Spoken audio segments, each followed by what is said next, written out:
Welcome to our tutorial about editing splines. The Edit Spline tool works pretty similarly to the Edit Polyline command.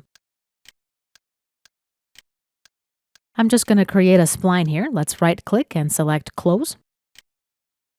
Now let's go to the Modify panel and select Edit Spline. We'll select our spline.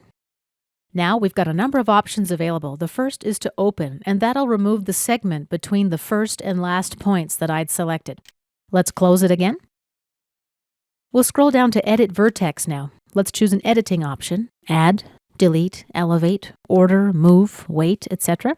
When I'm done adding vertices, I click Enter to get back to the menu. And let's exit this menu. Now let's try the next option, Fit Data. This lets us specify new spline fit points. Let's select this point with the cross in it, and as you see, another fit point is already highlighted in red.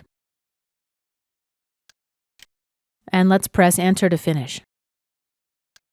Right-click, let's scroll down to Kink now, or a knot. Enter when you're done, and let's select Exit. Exit again. There's a few layers to that menu. Let me show you one more example. I'm going to create a couple lines. And let's bring in the Spline tool to close this gap. First and second points. Right-click and Enter to close the Spline tool. Now let's activate the Edit Spline command. Select the spline. Fit Data. Let's scroll to Tangents now. Here's my first tangency point and my second point. Exit. And exit again. And this concludes our tutorial about editing splines.